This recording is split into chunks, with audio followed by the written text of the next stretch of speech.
Bienvenue à cette principale édition d'information. Donc voici les titres. 5e Conseil des ministres décentralisé. Louga accueille les ministres de la République. Notre reporter Cheikh Traoré sera en direct dans ce journal pour parler des moments forts de cette rencontre gouvernementale. Les internautes désœuvrés hier, mercredi, le pays était privé d'Internet. La cause, un câble sous-marin de la Sonatel endommagé, un manque à gagner pour la Sonatel et des conséquences pour l'économie. Aujourd'hui, 20 décembre, est commémoré la mort du poète président. Le Parti socialiste sénégalais rend hommage à feu Léopold Sédar Senghor. Un forum organisé à l'occasion à la maison du parti avec les pionniers. Occasion choisie pour revivre les moments forts de la vie du premier président du Sénégal depuis son indépendance. Madame, Monsieur, je vous le disais en titre, Conseil des ministres décentralisé à Louga.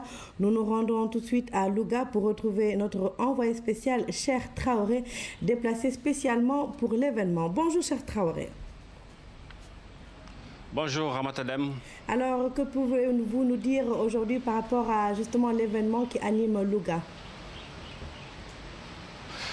Oui, Ramata, donc l'événement dont vous parlez, le Conseil des ministres se tient ici depuis 10 heures au palais de Feu El Hadj Djily Mbaye. Le chef de Macky Sall préside cette rencontre avec le gouvernement au complet. Le gouvernement qui est conduit par le Premier ministre Abdoul Mbaye, bien évidemment. Donc tous les ministres sont là et depuis 10 heures, ils sont dans la salle. La rencontre n'est pas encore terminée. Nous allons vous montrer juste les images de l'arrivée du chef de l'État. Donc c'était juste avant la rencontre du Conseil des ministres. Voilà, le Premier ministre Macky Sall et le président Macky Sall et le Premier ministre Abdoul Mbaye donc qui entrent dans la salle où ils ont rejoint donc les membres du gouvernement qui étaient donc là au complet. Plusieurs dossiers seront étudiés au cours de cette rencontre. Des mesures sont attendues, des mesures qui concernent le développement socio-économique de la région avec des secteurs comme celui de l'agriculture, de l'élevage, de l'artisanat, de la pêche, du tourisme et des infrastructures, des secteurs sur lesquels Louga compte pour son développement socio-économique. Ramatadem. Alors, avant cette rencontre du Conseil des ministres, il y a eu la rencontre présidée par le Premier ministre Abdoul Mbaye. C'est le Conseil interministériel qui est le premier acte, vous le savez donc, de ces conseils des ministres délocalisés. Alors, le Premier ministre, il était là donc avec les membres du gouvernement. Il y avait également les chefs des services régionaux et tout ce monde donc a discuté, on va dire, donc de questions portant sur le développement socio-économique de la région de Louga. Nous écoutons tout de suite la synthèse faite par Aboubakry Kane. Le Conseil interministériel a été un cadre d'échange entre services de l'administration, élus locaux et gouvernement. Une concertation sur les projets en cours et ceux envisagés pour le développement économique et social de la région de Louga. Le gouvernement compte aller plus loin.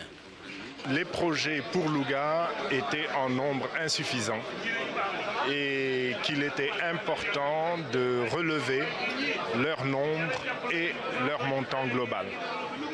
C'est pourquoi nous avons terminé cette réunion en mettant en place un groupe de travail qui va regrouper des représentants de la primature, des experts du conseil régional, plusieurs élus locaux, également les experts mis à disposition par plusieurs départements ministériels.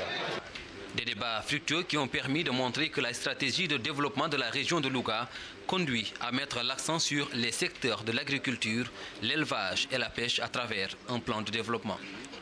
Il est important dans une région à vocation agricole, dans la région, la principale région d'élevage du Sénégal, il est essentiel que les projets, les programmes développés par le gouvernement rejoignent les atouts et les potentialités de cette dernière. Des instructions ont été données pour qu'avant la fin de la journée, sur la base d'un travail préparatoire important fait aussi bien par le ministre de l'économie et des finances et par les départements ministériels, mais également et surtout, je dois dire, parce que ça va être le vivier des nouveaux projets par le Conseil régional. Donc sur la base de tous ces travaux, nous allons pouvoir aller vers un véritable plan de développement économique et social pour la région de Louga. Le plan régional va ainsi enrichir la stratégie nationale de développement économique et social et du coup donner une nouvelle importance au document qui sera soumis au groupe consultatif. Des instructions ont d'ailleurs été données pour préparer la séance de travail avec les bailleurs de cette stratégie. Voilà, Ramata Dème, les quelques éléments que nous avions choisis pour vous pour ce 13h. Nous attendons ici donc la fin du Conseil des ministres, c'est d'un moment à l'autre. Et ce sera suivi donc d'une déclaration du chef de l'État. Nous reviendrons bien sûr sur tout cela dans nos prochaines éditions. À vous, Ramata. Merci beaucoup, cher Traoré. Merci à toute l'équipe qui vous accompagne. Nous vous donnons donc rendez-vous dans les prochaines éditions d'Information. Séminaire de formation pour les femmes députées, une initiative du Conseil sénégalais des femmes, le COSEF. Il s'agit d'imprégner les députés sur la stratégie nationale de développement économique et social et les objectifs du millénaire pour le développement. Reportage d'Amsila. Lancées depuis 2000, les premières évaluations des objectifs du millénaire pour le développement sont attendues en 2015. À 3 ans du deadline, les prévisionnistes restent toujours sceptiques à l'atteinte de ces OMD qui concernent presque toute l'Afrique. Pour apporter leur contribution, le COSEF forme des femmes députées pendant 2 jours afin de mieux attirer leur attention sur la question. L'élaboration d'un cadre pré- et post-2015 représente pour le COSEF une opportunité de nous prononcer de manière critique sur les OMD et de soumettre des recommandations pour l'atteinte d'un développement durable basé sur les principes de droits humains et prenant en compte les besoins et les intérêts des femmes, des hommes, des filles et des garçons de différentes catégories socio-économiques. Une 60aine de femmes députées est conviée à cette rencontre. Ces parlementaires s'engagent à contribuer à la stratégie nationale de développement économique et social. Le projet est élaboré sur la période 2013-2017. Il aura pour principal objectif de sortir le Sénégal de la pauvreté et de l'inscrire sur la trajectoire de l'émergence, un but qui coïncide bien avec les OMD. Les femmes parlementaires ont besoin en fait de participer à l'évaluation de ces OMD-là. Elles ont aussi besoin de comprendre ce qu'on appelle la stratégie nationale de développement économique et social. Pour pouvoir participer au débat au niveau de l'Assemblée, porter la parole du peuple, mais au-delà de l'Assemblée, comme c'est aussi des femmes politiques, participer au développement de leur localité. Pour l'atteinte des OMD, notre pays a déjà réalisé une part importante du programme. Cependant, des efforts restent à faire si l'on veut être cité parmi les meilleurs exemples en Afrique. Décidément, les femmes sont dans les affaires en ce moment. Elles viennent de lancer le réseau des jeunes femmes entrepreneurs du Sénégal. L'objectif est d'accompagner les femmes qui s'activent dans les affaires. Des fonds seront octroyés dans cette même lancée, un engagement pris par le ministre de la Femme, de la Petite Enfance et de l'Entrepreneuriat féminin, Maria Massar, un sujet de Tchorodien. Pour jouer leur partition dans la création de richesses pour le développement du pays, des femmes se sont regroupées au sein du REGEF, le réseau des jeunes femmes entrepreneurs du Sénégal. La nouvelle entité compte accompagner toutes les femmes qui s'activent dans le business. Notre réseau compte des femmes de toutes origines et de tous statuts professionnels, des chefs d'entreprise, des cadres, des salariés, des membres actifs d'associations, des professions libérales, des porteuses de projets, etc. Nous voulons changer la vision de bon nombre de femmes d'affaires. À l'occasion du lancement de ce réseau, les membres ont exhorté les partenaires au développement, les organisations non gouvernementales et l'État à les appuyer. Le ministre de la Femme a réagi automatiquement après cette sollicitation. On a mis en place un triptyque, c'est-à-dire des formations, des financements et un encadrement en suivi et évaluation. C'est pour dire que avant de prendre l'argent, les femmes seront déjà formées en gestion financière, formés en marketing, formés dans tous les modules leur permettant de mener exactement ou convenablement leurs activités. Et après va suivre maintenant le financement. Mariam Sarr a tenu à rappeler que ces fonds de financement ne sont pas des dons. C'est pourquoi elle invite les gestionnaires à se former, car tout projet financé fera l'objet d'un suivi-évaluation. Comment maîtriser les règles commerciales de l'Organisation mondiale du commerce? Quels sont les mécanismes correctifs commerciaux pour diminuer les impacts négatifs sur l'économie sénégalaise?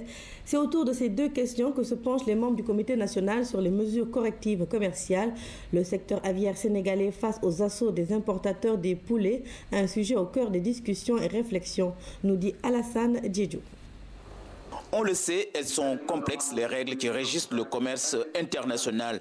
Et cette complexité entraîne souvent des effets pervers dans le développement de certains secteurs de l'économie, notamment en Afrique. C'est en prenant en compte cette donne que l'OMC, l'Organisation mondiale du commerce, a prévu dans ses textes des mesures commerciales correctives. Des dispositions auxquelles les pays africains n'ont pratiquement pas recours du fait de leur non-maîtrise des subtilités techniques. L'organisation de ce séminaire sous l'égide de la Commission de l'UEMOA et de l'OMC a justement pour but de permettre aux membres du Comité national des négociations commerciales internationales de se familiariser notamment avec les accords sur les subventions, le dumping et les mesures de sauvegarde. Mais surtout, il s'agit pour le Sénégal d'identifier les secteurs dans lesquels notre pays pourrait recourir à ces mesures correctives. Pour le secteur volaille qui nous intéresse présentement, nous avons un secteur qui depuis 2005, quand nous avons interdit les importations, le secteur s'est beaucoup développé avec des investissements privés. Aujourd'hui, certains pays d'importation nous font une cour récurrente pour nous demander de réouvrir nos frontières. Est-ce qu'on va réouvrir? Je ne connais pas quelles sont exactement les conditions d'importation du poulet au Sénégal, mais s'il y a un dommage à l'industrie et toutes les autres conditions sont constatées, et ça c'est à la fin d'une enquête qui a été menée par les autorités sénégalaises, on peut envisager le recours à ce type de mesures. Hormis le sous-secteur de l'élevage aviaire, la commercialisation de l'oignon local en période d'abondance de l'offre devrait constituer un autre centre d'intérêt pour le Comité sénégalais des négociations commerciales internationales. Une unité avicole de production et d'élevage de poulets, bientôt dans la ville de Fatick. Des partenaires russes en sont les bailleurs. Une usine d'une valeur de 74 milliards de francs CFA, une opportunité pour la ville pour lutter contre le chômage des jeunes. Kaltom Gay nous en dit plus. Après les Turcs, les Russes s'installent à Fatick. Et ils ne sont pas venus les mains vides. Les investisseurs russes apportent dans leur bagage une usine de transformation de poulets. Il s'agit tout simplement de faire en sorte qu'au niveau de Fatick, qu'on ait une unité où on produit de l'œuf jusqu'au poulet. Et en partant les dérivés du poulet, vous avez les saucisses, vous avez les chips. Et là, le poulet, il y aura une unité d'abattage. Une couveuse, là où les œufs sont couverts, ensuite un centre où on va élever les poulets. Le développement local ne peut se faire sans l'appui de partenaires extérieurs. Avec l'arrivée de ces nouveaux investisseurs, le taux de chômage des jeunes sera considérablement revu à la baisse. Les retombées sont très importantes pour le Sénégal, je dirais. Parce que non seulement ça permettra d'avoir 300 emplois à terme pour les Sénégalais, pour ne pas dire pour les jeunes de Fatick et les femmes, mais aussi la commune, les collectivités locales vont gagner beaucoup. Parce que pour la première phase, nous avons vu qu'il y aura des retombées à hauteur de 800 millions pour la commune de Fatick. Et ça, ce n'est que la première phase. La ville de Mamendis ne sera pas la seule bénéficiaire de cette opportunité. D'autres projets seront développés dans d'autres localités du pays. On a deux projets sur la pêche pour Mbour et Joal, l'un de 22 millions d'euros et l'autre de 5 millions de dollars. On a un autre projet sur le fleuve là qui est plus important. On a un permis d'exploitation pour une société russe dénommée African Phosphate Company. Et on va faire de Saint-Louis un port minéralier avec un investissement de 155 milliards. Avec ces 74 milliards injectés dans l'économie de la ville, cette unité avicole et d'élevage de poulets pourra avoir un essor considérable pour Fatick. Les travaux vont démarrer d'ici mars 2013. En plus du nouveau projet, une usine de biscuits financée par les Turcs sera aussi implantée dans la ville. 2 unités industrielles pour réduire davantage le taux de chômage chez les jeunes. L'école Serigne Pire Khali Amar Fall fête ses 100 ans, fondée en 1912. L'établissement scolaire a vu passer beaucoup d'élèves devenus des cadres. Un centenaire devenu une occasion de retrouvailles entre anciens élèves. L'inauguration de l'allée du centenaire, une activité du centenaire de l'école de Pire, Abdoul Aziz Ban. Quand l'école Pire 1 Khali Amar Fall fête ses 100 ans, c'est tout le village qui se mobilise. Des prières sont donc nécessaires pour démarrer la célébration du centenaire. Il ne fallait pour rien au monde manquer cette célébration, un moment de retrouvailles. Beaucoup de choses se sont passées entre les salles de classe et cet arbre mythique. Les témoignages sont nombreux, les anecdotes ne manquent pas. Le dernier essai qu'on a fait avant l'entrée en 6e, nous avions fait une dictée et nous avons été tous surpris que notre maître, Mamar Fatinyaï, nous ait fait la dictée et à la fin nous ait donné comme auteur le nom de Modou Fall, qui était notre collègue. C'est une dictée qui a été extrêmement difficile. Je me rappelle au temps où M. Barambeng se mettait ici devant cette porte et personne n'osait arriver ici en retard avec son petit bâton. Donc cette école nous a éduqués. Cette école nous a fait de nous ce que nous sommes aujourd'hui. L'école Pire 1 Khali Amar Fall a formé beaucoup de cadres. Aujourd'hui, elle a besoin de leur soutien. L'école souffre de beaucoup de maux. Manque de table-banc, bâtiments vétustes, manque d'infrastructures en général. Donc, j'interpelle tout le monde de leur dire de revenir, de prendre en charge l'électricité, l'eau, le gardiennage et la réhabilité en général de toute l'école. Des diplômes d'honneur ont été décernés à ceux qui ne ménagent aucun effort pour venir en aide à l'école. La célébration du centenaire a été l'occasion de planter des arbres, d'inaugurer l'allée du centenaire, mais aussi de visiter la mosquée où des prières ont été formulées à l'endroit du pays. Place à l'actualité internationale avec cette information sur le voyage du président de la République de France. François Hollande est arrivé hier à Alger. La presse française est revenue largement sur le premier jour de la visite du président français. Tous les quotidiens parlent de repentance ou pas. Hollande reconnaît les souffrances infligées à l'Algérie par la colonisation devant le Parlement algérien. Le président français promet aussi d'accueillir mieux les Algériens demandeurs de visa. L'actualité, c'est aussi le Conseil de sécurité de l'ONU qui demande à Israël de renoncer à ses projets d'implantation en Jordanie et à Jérusalem-Est, une fermeté à laquelle ne s'est pas joint les États-Unis, alliés historiques de l'État hébreu. En pleine campagne électorale, les autorités israéliennes ont donné le feu vert à de nouvelles constructions massives. Jérusalem-Est, une partie de la ville considérée par l'ONU comme un territoire occupé par Israël depuis son annexion en 1967. Jérusalem-Est, c'est aussi là où les Palestiniens aimeraient établir leur future capitale. Mais pour l'État hébreu, Jérusalem dans son entier est la capitale éternelle du peuple juif. Jérusalem est la capitale du peuple juif depuis 3000 ans. Tous les gouvernements israéliens ont construit à Jérusalem. Nous n'allons pas changer cela. C'est quelque chose de naturel. J'aimerais vous demander, imaginez, vous n'allez pas vous empêcher de construire dans votre propre capitale. Ce n'est pas possible. Le gouvernement israélien a approuvé un projet de construction de plus de 3000 nouveaux logements en Cisjordanie et à Jérusalem-Est, dont 1500 dans la colonie ultra-orthodoxe de Ramat Shlomo. La communauté internationale a fermement condamné ces nouvelles implantations. Je demande à Israël de ne pas continuer dans cette voie dangereuse qui nuit aux perspectives de reprise du dialogue. La décision israélienne apparaît comme une sanction de la reconnaissance par l'ONU de la Palestine comme État non membre, mais serait aussi liée à la campagne législative. Pour s'assurer d'une victoire confortable le 22 janvier prochain, Benyamin Netanyahou veut rassurer les électeurs conservateurs de son parti, le Likoud. Je vous le disais en titre, ce 20 décembre est commémoré le rappel à Dieu du président Léopold Sédar Senghor. À cette occasion, le Parti socialiste a organisé ce mercredi une manifestation à son siège. Il s'agissait de revenir sur les parcours des pionnières du Parti socialiste. C'est ainsi que Marie Sambou et Anne-Marie Basse ont été choisies comme marraines. Elles ont toutes deux cheminé avec Senghor et ont occupé des fonctions étatiques. Reportage à la maison du Parti socialiste à Colobane avec El Hadj Tierno Dramé. Beaucoup d'ambiance dans l'amphithéâtre de la maison du Parti socialiste. À l'honneur, les femmes du parti, elles que Léopold Sédar Senghor a tant chanté. Pour la commémoration de son rappel à Dieu, deux marraines, Marie Sambou et Marie-Thérèse Basse, deux pionnières du PS. Cela traduit l'évolution de la promotion de la femme, la promotion féminine.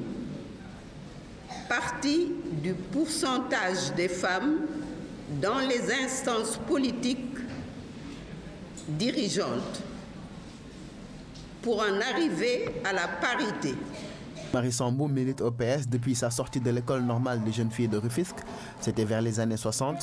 Quant à Marie-Thérèse Basse Senghor, entre elle et le président poète, c'est une affaire de famille. Sa mère Hélène a beaucoup compté dans la scolarisation de Léopold. Le parti ne pouvait pas ne pas les honorer. Ces deux femmes constituent des symboles au service de la personne humaine en tant que médecin, en tant que spécialiste de l'agroalimentaire et au service de l'éducation. Et nous avons voulu, par ce choix-là, montrer la place que Senghor a donnée aux femmes. La manifestation s'est déroulée en présence de nombreux dignitaires du parti. Les femmes socialistes de plusieurs régions étaient représentées. C'est ce 20 décembre que le rappel à Dieu de Léopold Sédar Senghor va être commémoré. Au programme, dépôt de gerbes au cimetière de Bel-Air et messe pour le repos de son âme. Les internautes ont eu chaud hier. Le Sénégal privé d'Internet durant toute la journée du mercredi. Un incident survenu dans le câble sous-marin SAT-3 est à l'origine. Les conséquences sont majeures pour l'opérateur, la Sonatel, les usagers et l'économie en général. Ndeye Aïda Dia a mené une enquête. Une journée presque sans Internet, difficile à envisager dans ce monde d'interconnexion et de globalisation, même si c'est arrivé dans des pays comme le Kenya. La Sonatel déconnecte le Sénégal, titre Le Populaire. Les conséquences sont majeures pour certaines activités, car de plus en plus de services utilisent cet outil. L'agence de presse sénégalaise ne dispose qu'un seul outil pour la mise en ligne des informations produites par la rédaction. Le seul outil que nous disposons, c'est l'Internet. Quand j'ai constaté le problème hier, ça s'est manifesté par une instabilité totale. Ça venait, ça partait, on n'arrivait pas du tout à faire quoi que ce soit. J'ai appelé la Sonatel, ils m'ont dit que le problème se situait à leur niveau. Ce sont soit des structures qui ont leur activité qui dépend essentiellement de l'accès à l'Internet, ou bien des usagers simples qui vont par exemple à la banque pour bénéficier de services à valeur ajoutée ou bien des services de transfert d'argent. Ceux-là sont touchés indirectement. La Société nationale de télécommunications, principale concernée parce que détenant le monopole, regrette un incident survenu dans le câble sous-marin SAT-3. Un câble qui est blessé, c'est le vocabulaire qu'on utilise. Et du fait de cette blessure-là, l'alimentation électrique a été en contact avec l'eau de la mer. Voilà, ce qui a entraîné donc des instabilités. De ce fait, les clients ont connu les désagréments qu'ils ont connus. Les utilisateurs et consommateurs pensent que l'opérateur doit agir dans la promptitude dans ce genre de situation. Les préjudices sont énormes pour les professionnels. Prenons exemple des structures qui doivent répondre à des appels d'offres, à des mails urgents. Donc s'ils ne réagissent pas, ça peut même aller jusqu'à jouer sur la crédibilité de ses clients. La situation est finalement revenue à la normale aux environs de 22 h dans la soirée du mercredi. Les techniciens se sont rabattus sur le câble ACE qui a justement été inauguré hier à Banjul. Comme on dit, tout est bien qui finit bien. L'ASC parisien, championne de la zone 3 de Saint-Louis, elle a remporté la finale devant l'ASC Idéal, une belle fête de football à Saint-Louis qui a vu le parrain Chergaï récompenser 12 ASC de la zone. Reportage Moussa Diallo. Beaucoup d'ambiance au gradin du stade Maître Babacar Seye en cette nuit de finale de la zone 3 du championnat de Nawetan de Saint-Louis. Le parrain est présenté aux deux formations en lice, l'ASC parisien en bleu et l'ASC Idéal en jaune. Deux équipes du même quartier Bayal qui ne se sont pas fait de cadeaux pendant la première mi-temps. Nous voici en deuxième mi-temps. Le match redémarre et se caractérise par des assauts répétés de part et d'autre sans danger. Un jeu très souvent décousu jusqu'à la 53e minute avec cette élaboration sur le flanc gauche qui finit au fond des filets du gardien de l'ASC Idéal.